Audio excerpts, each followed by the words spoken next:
देखिए, इसके पहले आपने अम्ल और क्षार के बारे में पढ़ लिया था, ठीक है। अब हम पढ़ेंगे लवण के बारे में। तो समझ, जैसे आप अपनी ज़िंदगी में बहुत चीज़, जैसे खाना खाते हैं कि नहीं खाते, उसमें भी लवण का प्रयोग किया जाता है। आप कपड़ा धोते कि नहीं धोते, आपके रोज़मर्रा की ज़िंदगी में लवण जुड़ा हुआ है, ठीक है। कहने का मतलब है कि अब बात आज हम करेंगे कि लवण होते कैसे हैं, इनका निर्माण कैसे होता है, ठीक है। ये हमारे जीवन में या दैनिक जीवन में हम इनका इस्तेमाल कहाँ कहाँ करते हैं, ये कितने प्रकार के होते हैं, ये किस तरह से कार्य करते हैं, ये हमारे जीवन को किस तरह से प्रभावित करते हैं आदि के बारे में हम समझेंगे। हम बात करते हैं लवण के। इसके पहले आपने अम्ल के बारे में पढ़ा था और क्षार के बारे में पढ़ा था। अगर अम्ल और देखिए लवण का निर्माण होता कैसे, पहले मेन पर्पज ये है कि लवण का निर्माण होता कैसे। तो लवण, अम्ल और क्षार दोनों को मिला देंगे तो क्या बन जाएगा, लवण बन जाएगा। अम्ल और क्षार को मिलाने से, जिसे उदासीनीकरण की अभिक्रिया कहा जाता है, आप जानते हैं अम्ल और क्षार को मिला देने से उनके आयनों या उनके धन आयन ऋण आयन दोनों मिल जाएं जब आपस में, उस प्रक्रिया को क्या बोला जाता है, उदासीनीकरण। मतलब ना तो उस पे धन आयन रह जाए ना तो उस पे ऋण आयन रह जाए, उस प्रोसेस को, उस प्रक्रिया को उदासीनीकरण कहा जाता है। और उदासीनीकरण की प्रक्रिया के फलस्वरूप किसका निर्माण होता है, लवण का निर्माण होता है। आपसे कभी पूछा जाए कि लवण कैसे बनता है तो आप कहेंगे अम्ल और क्षार को मिला देने पे किसका निर्माण होता है, किसका, लवण का निर्माण होता है। लेकिन बात याद रखने वाली है कि कितना लवण मिलाया जाए। अम्ल आप जानते हैं अम्ल दो प्रकार का होता है, अम्ल दो प्रकार का होता है, क्षार दो प्रकार का होता है। अम्ल, पहले अम्ल की बात करते हैं तो प्रबल अम्ल और दुर्बल अम्ल, दूसरा होता है प्रबल क्षार और होता है दुर्बल क्षार। इसके बारे में हमने पिछले वीडियो में पढ़ा था। हम बात करते हैं कि लवण कैसे बनेगा, है ना। तो लवण, पहले चीज हम समझते हैं इसके प्रकारों के बारे में। लवण आपको दिख रहा है तीन प्रकार का, उदासीनी लवण, है ना, उदासीनीकरण मतलब ऐसा उदासीन लवण, ऐसा लवण। देखिए प्रबल अम्ल, प्रबल क्षार, मतलब देखो उदाहरण के तौर पे समझो, कोई पहलवान, दो पहलवान है मजबूत, ठीक है, जिसको प्रबल बोला जाएगा, मजबूत वाले। तो एक प्रबल अम्ल मतलब मजबूत पहलवान को मजबूत पहलवान से मिलाएंगे तो एक बार वो पटकेगा, एक बार वो, एक बार वो, एक बार वो, एक बार वो, जिसको हमारे गांव में कहते हैं बराबरी पे खत्म हुआ। कहता है ना कि बराबरी, दोनों मिला बराबरी, चलो भागो, है कि नहीं। बस वही चीज होता है। उदासीन लवण का मतलब क्या होता है, ऐसा लवण जिसमें ना धन आयन है ना ऋण आयन। कहने का मतलब है प्रबल अम्ल को प्रबल क्षार से मिला दिया जाए, कहने का मतलब ये भी मजबूत पहलवान, ये भी मजबूत पहलवान, मतलब अम्ल भी मजबूत प्रबल वाला हो और क्षार भी क्या हो, प्रबल वाला। प्रबल क्षार प्रबल अम्ल को आप मिलाएंगे तो क्या बनेगा, लवण बनेगा। क्या बनेगा, लवण। हमने पढ़ा था कि अम्ल और क्षार को मिलाने की प्रक्रिया क्या कहलाती है, उदासीनीकरण कहलाती है। क्या कहलाती है, उदासीनीकरण। अम्ल और क्षार को मिलाने की प्रक्रिया उदासीनीकरण कहलाती है। लेकिन किस अम्ल को किस क्षार से मिलाया जाए ये मायने रखता है। भाई कमजोर पहलवान, एक पहले वाला पहलवान कमजोर कर दिया जाए, दूसरा वाला मजबूत कर दिया जाए तो क्या बनेगा, पहला वाला कमजोर कर दिया जाए, दूसरा वाला मजबूत कर दिया जाए तो क्या बनेगा, दोनों मजबूत कर दिया जाए तो क्या बनेगा, दोनों कमजोर कर दिया जाए तो क्या बनेगा। समझ रहे हैं ना भाई। मतलब भाई कुश्ती में गए हैं, एक तो मोटा वाला पहलवान को छोटा सा लड़का का है कि नहीं कुश्ती करवा देंगे, हमने कहते बजवा देंगे। छोटे छोटे लड़कों को दो, एक तो बड़ा लड़का 10 साल वाला के 2 साल वाले लड़के से बजवाएंगे तो क्या होगा, उठा पटकेगा, खींची खींचा फेंक देंगे धड़ाक से, है कि नहीं। तो क्या है, वही चीज है भाई, उदासीन लवण। ऐसा लवण जब प्रबल अम्ल को प्रबल क्षार से, आपने जाना है कि अम्ल और क्षार को मिला के हम क्या बनाते हैं, लवण बनाते हैं। लेकिन कैसा लवण बनाते हैं, लवण 3 प्रकार का होता है, उदासीन लवण, क्षारीय लवण और अम्लीय लवण। अब बात करेंगे उदासीन लवण कैसे बनेगा। मतलब हमें बराबरी पे खत्म करना है। बराबरी पे खत्म करने का मतलब ना वो क्या होना चाहिए, ना उस पे धन आयन होना चाहिए ना उस पे ऋण आयन होना चाहिए। आयन के बारे में हम आगे पढ़ेंगे।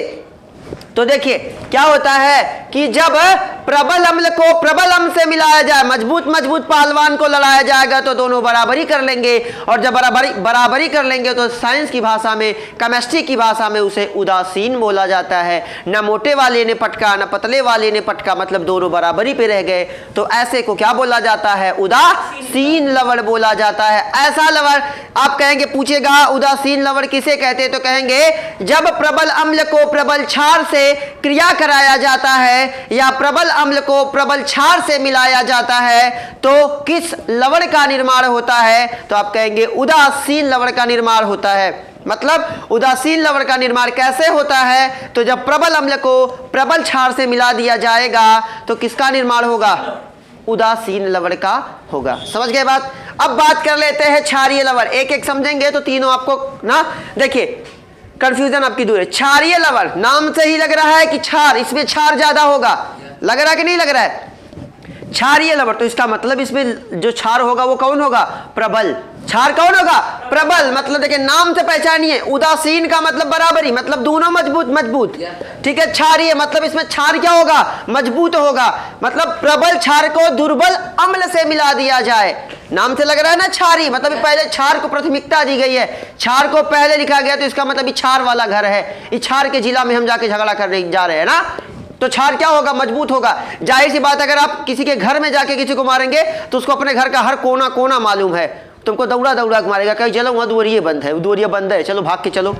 अब तुमको तो मालूम है, उसको थोड़ी मालूम है तुम्हारे घर के बारे में ना, तो इसको क्या गया? देखिए प्राथमिकता दी गई है क्षार को, क्षार पहले लिखा गया है। क्षारीय लवण, लवण तो हम जानते हैं कि अम्ल क्षार को मिलाने से लवण बनता है, लेकिन क्षारीय लवण इसका मतलब क्षार मजबूत है। नाम से पहचानने की कोशिश कीजिए। क्षारीय लवण, तो ये क्षार मजबूत है तभी ना पहले लिखा गया है। क्षारी का मतलब, अब आपको मालूम है कि अम्ल और क्षार को मिलाने से क्या बनता है? लवण बनता है। लेकिन हम क्षारीय लवण के बारे में पढ़ रहे हैं, तो ऐसा लवण जिसमें अम्ल, क्षार कैसा होगा? मजबूत। हमें क्षार को करना है, तो मजबूत का मतलब क्षार दो ही तरह का तो होता है, या तो प्रबल क्षार होगा या तो दुर्बल, तो मजबूत का मतलब प्रबल क्षार। तो जब प्रबल क्षार को दुर्बल अम्ल से मिलाया जाएगा, एक पहलवान मजबूत वाला, एक क्या है? कमजोर वाला, तो मजबूत वाला ही हावी होगा, होगा कि नहीं होगा? तो जब प्रबल क्षार को दुर्बल अम्ल से मिलाया जाता है तो किसका निर्माण होता है? क्षारीय लवण का निर्माण होता है। कोई दिक्कत नहीं ना यहाँ तक? चलिए आगे बात कर लेते हैं। अब देखिए अम्लीय लवण, नाम से लग रहा है अम्ल को प्राथमिकता दी गई है। अम्लीय लवण ऐसा लवण जिसमें क्या है? अब यहाँ पे अम्ल कैसा होगा? प्रबल होगा, अम्ल मजबूत होगा। यहाँ उसके दादा को मारा था ना इसने, अब ये बदला देगा पोता, अब ये प्रबल है, ये मजबूत वाला। भाई कभी कभी कहते ना गांव में कहावत है, कभी ऊंट पहाड़ के नीचे, कभी पहाड़ ऊंट के नीचे, ये लगा रहता है, ये लगना। कभी क्या बोलते हैं, नाव पानी पे, कभी पानी नाव पे, और जब पानी नाव पे आ गई तो बस घंटाधार है, कल्याण, जितने बैठे हैं सबका राम नाम सत्य हो जाएगा। समझ रहे कि नहीं समझ रहे? चलिए अम्लीय लवण, ऐसा लवण अम्लीय, अम्लीय से ही लग रहा है कि अम्ल क्या होगा? मजबूत होगा, प्रबल होगा। आपको मालूम है अम्ल दो प्रकार का, या तो प्रबल होगा या तो दुर्बल। तो अम्लीय लवण ऐसा लवण जिसमें क्या हो? अम्ल कैसा हो? प्रबल हो, मजबूत हो, अम्ल प्रबल हो, लेकिन क्षार कैसा होना चाहिए? दुर्बल होना चाहिए। तो जब प्रबल अम्ल को दुर्बल क्षार से मिलाएंगे तो किसका निर्माण होगा? अम्लीय लवण का। समझ में आ गया? तो आपसे कोई पूछेगा लवण किसे कहते हैं, तो आप कहेंगे उदासीनीकरण क्रिया के फलस्वरूप जो पदार्थ बनता है उसे क्या कहते हैं? लवण कहते हैं। अब उदासीनीकरण क्या होता है? तो अम्ल और क्षार को मिलाने की प्रक्रिया क्या कहलाती है? उदासीनीकरण कहलाती है, जिसके फलस्वरूप किसका निर्माण होता है? लवण का निर्माण होता है। मतलब अम्ल क्षार को मिलाना क्या कहलाता है? जैसे भैया देखो शादी, लड़का लड़की की है ना, लड़का लड़की जब दोनों चले जाते हैं स्टेज पे, पोपो पापी पीपू पापा हो जाता है, तो क्या उसे क्या बोला जाता है? उसे शादी बोला जाता है। क्या बोला जाता है? शादी, है कि नहीं? वैसे ही अम्ल और क्षार जब आपस में मिल जाते हैं उसे क्या बोलते हैं? उसे बोलते हैं उदासीनीकरण। क्या बोलते हैं? उदासीनीकरण। ठीक है, उसके फलस्वरूप जो बनता है, उसके फलस्वरूप जिसका निर्माण होता है, उदासीनीकरण की प्रक्रिया के बाद जो बनता है भाई, वो क्या कहलाता है? लवण कहलाता है। समझ गए बात को? तो लवण कितने प्रकार का होता है? 3 प्रकार का। उदासीनी, प्रबल अम्ल, प्रबल क्षार। क्षारीय लवण है ना, क्षार प्रबल होगा, अम्ल दुर्बल होगा। अम्लीय लवण है ना, तो लवण कैसा होगा? प्रबल होगा, क्षार कैसा होगा? दुर्बल होगा। समझ गया ना, कोई दिक्कत नहीं है, बहुत अच्छा। अब बात करते हैं भाई हम लवण का अपनी जिंदगी में कहां कहां इस्तेमाल करते हैं। तो फार्मूला के साथ मैं आपको समझा रहा हूं। पहला है साधारण नमक, जिसे बोला जाता है सोडियम क्लोराइड। चलिए आपके लिए ये है ही नहीं सोडियम क्लोराइड, आप केवल उपयोग समझेंगे।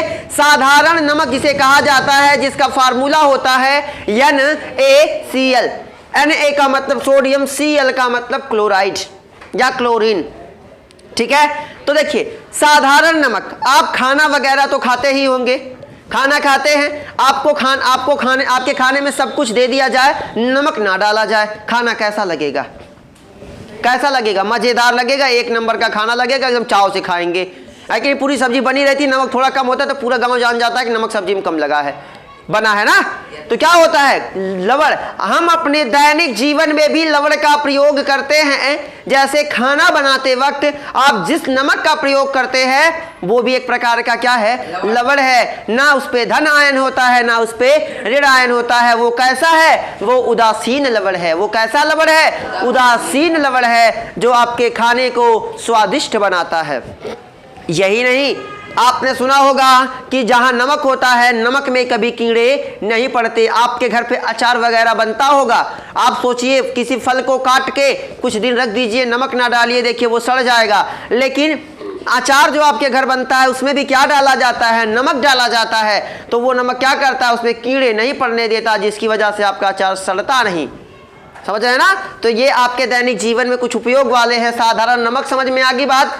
जो खाना बनाते हैं भाई नमक, हमारे यहाँ तो जोंक भी मारने के लिए उसका इस्तेमाल किया जाता है कि नहीं, गिरा देंगे एकदम फेंकेगी पूरा धड़ धड़ खून बेचारी है कि। चलिए आगे बात करते हैं वाशिंग सोडा। वाशिंग से ही लग रहा है धोना। कपड़े आप धोते हैं कि नहीं, जो डिटर्जेंट आपका पाउडर है उसमें क्या है? Washing soda. वो भी एक प्रकार का क्या है? लवण है। क्या है भाई? लवण है, जिसका फार्मूला याद करेंगे NaHCO3। फार्मूला पे सारा ध्यान रहेगा, सॉरी Na2CO3 है ना, याद करेंगे। इसके फार्मूले पे ध्यान दीजिएगा। Na2 मतलब सोडियम और कार्बन ऑक्सीजन, ठीक है। मैं आपको पीरियोडिक टेबल एक दिन पढ़ाने वाला हूं, तब आपको ये मिलेगा। वाशिंग सोडा, नाम से ही लग रहा है भाई, वाशिंग मतलब धोना, कपड़ा धोना। आप सोचते हैं ना आपका कपड़ा एकदम मैल कुचैल लेके जाते हो, गंदे गंदे कपड़े लेके आते हैं ना, उस पर कचरा जमा हुआ होता है, आप सोचते हैं वो क्यों छूट जाता है? क्योंकि उस पर क्या है? लवण है, नमक है। कभी नमक से कपड़ा थोड़ा सा धो के देखो, कभी आपके मुंह में वो सर्फ जब नहाते होते हैं तो डिटर्जेंट हल्का सा मुंह में गया है, साबुन कभी मुंह में गया है? कैसा लगता है? लगता है ना नमक जैसा थोड़ा सा। नोटिस कीजिए उसको, कभी आज चख के देखिएगा, मजा आ जाएगा आपको। पीजिएगा मत, खाली चख के देखिए हल्का सा, ठीक है। वो क्या है? वो लवण के जैसा है, जो कि कपड़े की गंदगी को काटने का काम करता है, वो मैल को काट देता है। आपने एडवर्टाइज सुना होगा नीचे कि कपड़े को क्या करें? धोने से पहले आधा घंटा, 15 मिनट, 10 मिनट क्या करें? अलग अलग सबके अपने अपने रूल हैं, भिगो के रखें। भिगोने से क्या होगा कि वो जो कपड़े, जो रेशा होता है, रेशा वाला आपने चैप्टर पढ़ा हुआ है, रेशों के अंदर क्या होगा? वो नमक चला जाएगा और धीरे धीरे मैल को क्या कर देगा? काट देगा। फिर जब आप कपड़ा धोने जाएंगे, आप जरा से इसे रगड़ेंगे, क्या होगा? वो पूरी तरह से क्या हो जाएगा? साफ हो जाएगा। समझ गए बात को मेरी? आगे बात करते हैं बेकिंग सोडा, ठीक है। इसका भी इस्तेमाल भाई किया जाता है हमारे घरों में। बेकिंग का मतलब, जब देखते हैं ना पाव रोटी वगैरह बनाई जाती है, अरे भाई जब किसी के घर में किसी की विदाई उदाई होती है, जो हमारे यहाँ ठोकवा बनता है, क्या बनता है? ठोकवा बनता है। वो सब उसमें क्या डाला जाता है? यही सब डाला जाता है। चलिए आगे बात कर लेते हैं। हाँ, गुलाब जामुन कुछ ज्यादा ही खा रहे हैं, ठीक है। देखिए इसका मतलब क्या है कि जो कोई चीज जिसमें बेकिंग सोडा का इस्तेमाल उन जगहों पे किया जाता है, ऐसी चीज जिसमें अम्ल की मात्रा बहुत ज्यादा हो, मतलब बहुत ज्यादा अम्लीय हो, उसको मतलब खट्टा बहुत ज्यादा हो, उसको हल्का करने के लिए क्या डालेंगे? बेकिंग सोडा डालेंगे, अब नॉर्मल हो जाएगा। खाइए, अब खींच के खाइए, वरना खाएंगे। आपने अम्लता पढ़ा है, एसिडिटी। गैस क्यों बनती है? जब आप गरम गरम खाना खाते हैं तो आपके पेट में क्या बन जाती है? Gas, acidity. मैंने आपको पढ़ाया था ना इसके बारे में। बेकिंग सोडा समझ में क्या? कॉपर सल्फेट की बात कर लेते हैं। देखिए कॉपर सल्फेट क्या होता है? कॉपर सल्फेट का प्रयोग कहाँ किया जाता है? कीटनाशक, ठीक है। देखिए इसका प्रयोग कहाँ किया जाता है? कॉपर सल्फेट का इस्तेमाल कहाँ किया जाता है? कीटनाशक के रूप में किया जाता है। कीटनाशक समझते हैं? आपने देखा होगा कि आपके फसल में कीट क्या होता है, पहले वो समझते हैं, पहचान समझते हैं कि किसी कीट को कैसे आप पहचानोगे कि ये कीट है। देखिए कीट की पहचान क्या होती है? कीट के पास 3 जोड़ी पैर। मैं मधुमक्खी की बात कर रहा हूँ, या आपको मैं आपके घरेलू मक्खी की बात करता हूँ। 2 पैर इधर होते हैं, 2 पैर इधर होते हैं, एक ऐसे बार बार रगड़ती है। वो मक्खी रगड़ती कि नहीं रगड़ती है? अरे, और उसके पास 2 पंख होंगे। ये कीट की पहचान है कि उसके पास 6 पैर, 2 पंख होंगे। वो क्या होगा? कीट होगा। ये आप देख के पहचान लेंगे कि ये क्या है, कीट है। तो कॉपर सल्फेट का इस्तेमाल कहाँ किया जाता है, कीटनाशक में। आपके घर शीशा उसा आता है कि नहीं आता है, शीशा आता है जिसमें आप अपना मुंह देखते हैं, अच्छा वाला एकदम फर्स्ट क्लास वाला, बाल झाड़ते हैं, है ना, वो क्या है उसके पीछे देखते हैं ना, लाल लाल कलर का रंगा रहता है, तभी ना आप देख पाते हो, अपना मुंह नहीं देख पाते। तो आर पार वाला शीशा होता तो उधर तुम देख लेते, उधर से तुम्हें कोई देख लेता, तो आप चेहरा अपना देख ही नहीं पाते। जो कलई किया जाता है, जो पेंट किया जाता है, उसमें क्या होता है, कॉपर सल्फेट होता है। इसको कलर करके आप अपना मुंह देख सकते हैं आराम से, बढ़िया वाला, समझ रहे। आगे बात करते हैं पोटास एलम, जिसको नॉर्मल भाषा में हम फिटकिरी के नाम से जानते हैं। जानते हैं ना फिटकिरी, अरे भाई कहीं कट लग जाता है, आपको कट पिट जाता है, खून बहने लगता है, तो वहाँ फिटकिरी लगा देते हैं। दूध फाड़ना होता है, वहाँ फिटकिरी लगा देते हैं। लगा देते कि नहीं लगा देते, तो क्या है, क्योंकि ये लवण है वो दूध को फाड़ देगा। समझ रहे हैं, इसका फार्मूला थोड़ा सा लंबा है, याद करिएगा, क्योंकि बार बार पूछा जाता है कि फिटकिरी का सूत्र क्या होता है। तो देखिए K2SO4 into Al2SO4 thrice into 24H2O, K2SO4 Al2SO4 three 24H2O। याद करेंगे, इसका थोड़ा सा इस्तेमाल आप याद कर लीजिएगा कि इसका इस्तेमाल हम कहाँ करते हैं, जब आपको चोट लग जाती है तो खून को जमाने के लिए। आपने पढ़ा है प्रोथ्रम्बिन नामक जो प्रोटीन होता है वो ब्लड का क्या करता है, थक्का बनाता है। आपको अगर कहीं चोट लगे, अरे भाई आप दाढ़ी वाड़ी बाल बनवाने जाते हैं, दाढ़ी वगैरह बनवाते हैं, जो लोग सेव करवाते हैं तो उनको नहीं देखते हैं, उसके बाद नाई क्या काम करता है, फिटकरी लगाता है। क्यों लगाता है, कि कहीं अगर कट पिट रहेगा तो बैक्टीरिया अगर रहेगा तो बैक्टीरिया मर जाएगा, खून बहना बंद हो जाएगा, ठीक है। उसके बाद आप देखते हैं दूध को फाड़ने के लिए, छेना या पनीर बनाने के लिए, है ना, जब छेना वना बनाया जाता है तो क्या करते हैं, दूध को फाड़ा जाता है तो क्या डाल के, फिटकरी। ज़्यादातर लोग, कुछ लोग छेना का पानी डालते हैं, कुछ लोग फिटकरी डालते हैं, तो फिटकरी भी फाड़ देती है। और ये इसका बायोलॉजी, इसका केमिस्ट्री में या रासायनिक नाम क्या होता है, पोटास एलम होता है, जिसे नॉर्मल भाषा में रोजमर्रा की जिंदगी में फिटकरी के नाम से जाना जाता है। समझ में आ गया यहाँ तक। आगे बात करते हैं लवण के गुण, क्या क्वालिटी होती है, कैसे हम लवण को पहचानेंगे, लवण को कैसे हम देख के क्या पहचानेंगे। तो देखिए ये ठोस होते हैं, लवण हमेशा कैसे होंगे, ठोस। फिटकरी की बात कर लीजिए, फिटकरी देखते हैं ना, देखिए कोई पदार्थ 3 अवस्था में पाया जाता है। पदार्थ की कितनी अवस्थाएं होती है, 3, या तो वो ठोस होगा, या तो वो द्रव होगा, या तो वो गैस होगा। ठोस किसे कहते हैं, मैं नॉर्मली आपको समझा देता हूँ छोटे छोटे लहजों में, कि जब ऐसा पदार्थ जिसका आयतन आकार दोनों निश्चित, मतलब उसे कहीं भी लेके जाएं, जितना वजन था उतना वजन रहेगा, जैसे उसका आकार है। जैसे मेरी ही बात कर लीजिए, मैं किस अवस्था में हूँ, ठोस हूँ। इस कुर्सी की बात कर लीजिए, किस अवस्था में, ठोस। अगर इसका वजन यहाँ 1.5 किलो है, अगर इसे ऊपर लेके जाएंगे, ऑफिस में लेके जाएंगे, तो इसका वजन कितना होगा, 1.5 किलो। और जैसे ही चौकोर ही रहेगी। तो जिसके आयतन आकार में कोई परिवर्तन ना हो वो क्या है, ठोस। द्रव की बात कर ले, ऐसा पदार्थ जिसका आयतन तो निश्चित होता है लेकिन आकार क्या होता है, अनिश्चित। आप किसी जग में 1 लीटर पानी भर के लाइए, ठीक है, उसे किसी बाल्टी में डालेंगे तो वो बाल्टी के जैसा है कि नहीं, कटोरा बड़ा सा या थाली में डाल देंगे, थाली के जैसा है कि नहीं, बड़े से बीकर में डाल देंगे, बीकर के जैसा। जिस बर्तन में डालेंगे उसका आकार ले लेगा, लेकिन वो जो पानी 1 लीटर है वो 1 लीटर से ज्यादा बदला नहीं बदला। देखिए 5 मिनट रुकिए, मैं छोड़ रहा हूं। आगे बात करते हैं, तो ये कैसे होते हैं, ठोस होते हैं। द्रव की बात, गैस की बात करते हैं, जिसका ना तो आयतन निश्चित होता है और ना तो आकार निश्चित होता है। मतलब अब मैंने ये मुट्ठी बंद कर लिया, ना इसका कोई आयतन है ना कोई इसका आकार है। समझ रहे बात को। आगे बात करते हैं गलनांक और क्वथनांक। गलनांक क्या होता है वो समझते हैं। गलनांक किसी वस्तु का वह ताप, किसी, एक मिनट रुकिए,